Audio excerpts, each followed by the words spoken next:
Audience, how are we going? Excellent, okay, just already messed this one up, let's get out of the way.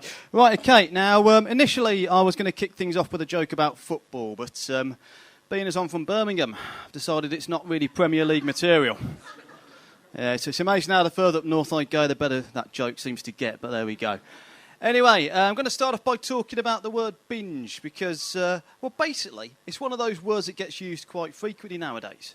I mean, there was a time when it just referred to gluttony, and that was it. Whereas now, you got binge eating, binge drinking, binge watching box sets. I must admit, when I first came on stage, I was hoping you'd be a binge applause audience. And by that, I mean you'd spend a few minutes laughing and clapping and getting it all out of your system. And then, you know, if we had time, I'll tell you a joke. Since we assessed the situation, I've now got you down as being one of those conventional crowds. Fans of the old cause and effect approach to comedy. Joke, laughter, joke, silence. You don't always hit the target, do you? Anyway, a bit about myself. My name's Rich, and I work in purchasing, which means I spend a lot of my time emailing suppliers, asking for discounts.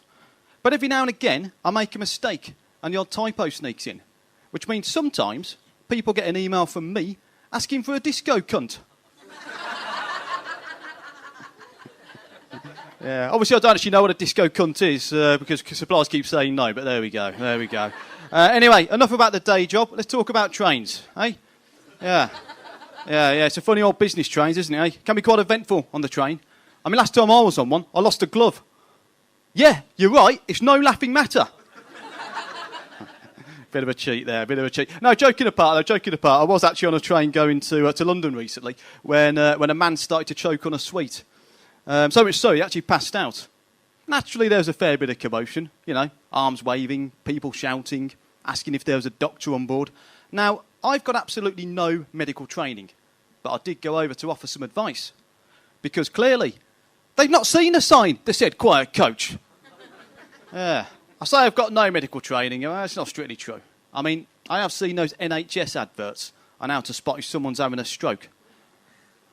For anyone that doesn't know, you've got 3 signs you need to look out for. 1, their face will fall on the one side. 2, they can no longer raise both arms. And 3, their speech becomes slurred. Now, don't get me wrong, that is sound advice, but it does depend on the context, though, doesn't it? I mean, if someone started to display those symptoms on, let's say, a stag do, well, that's just mission accomplished. Hey, Dave, I think Steve's having a stroke over there. Nah, he's just a fucking legend. Let's get him in the dentist chair. Yeah, I've been on a few stag do's in my time, yeah. Got to that stage now where a lot of my friends are married, got kids, that kind of thing, whereas I'm still single. Yeah. Oh, thank you. Thanks for the sympathy there. But, yeah. But, yeah, I am single, but I am on the dating scene, no? Yeah, I recently went speed dating for the first time. Yeah. Moving swiftly on. I also do conventional dating, the good old-fashioned approach, where you go up to someone you like and just ask them out. Although I must admit, I do struggle to think up original chat-up lines. One I'm currently using is, get your coat, love. I've got a gun. Guys, seriously, when it comes to laughing, take all the time you need. I've got like about 30 seconds left, so, you know, the rest of it's up to you. but no, I had to go to court for that one. She never did call back. But, yeah. Anyway, I sometimes get unwanted attention myself, actually. Yeah, mostly from wasps. Yeah. So you're not supposed to laugh at your own jokes, but fuck it, I wrote it. Anyway, but no, joking apart though, I mean, wasps last summer, they really were a nuisance. I mean, more so than usual last summer. Apparently the heat wave was actually causing them causing them to actually dive or into I'll start again. You can tell I've had a beer. Anyway, so yeah, the heat wave was actually causing wasps to actually dive bomb into pints in beer gardens. So what we actually had were wasps that were getting a bit leery, you know, turned into the football firm of the insect world. I'll tell you what, I can't wait for that episode of Planet Earth. Hey? And now we have a wasp tanked up on snakebite. Yeah, just, that's a little impression of David Attenborough, that was. Yeah. Oh, but to be more specific, it was actually an impression of David Attenborough doing an impression of a man from Birmingham, doing an impression of himself. You see, it's only with all the facts that you can appreciate just how good that impression of David Attenborough actually was. I sometimes get confused, yeah. My friend once asked me to look after her chihuahua while she was away. Apparently, he liked to play ball games, so I used him as a shot put. I tried to make it up to her by sending some flowers, but she never got them, because I called the florist a disco cunt. Anyway, I'm also an only child, which basically meant as a kid I had nowhere to shift the blame when things went wrong. Did try and blame the dog once. That didn't work.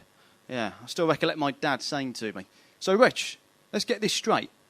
What you're telling me is that the dog, this one here, who's just spent the last 10 minutes barking at her own shadow, went to the off-licence, bought 20 cigarettes, smoked 2 of them, and then hid the rest under your bed." All right, so it backfired. Backfired in quite spectacular fashion. So much so that the dog started to pin things on me. Wretch! Wretch! There's a shit in the kitchen. Know anything about it? And in the background, the dog was just stood there looking at me with a cigarette in her mouth. Anyway, that's it from me. You've been a wonderful audience. My name's Rich.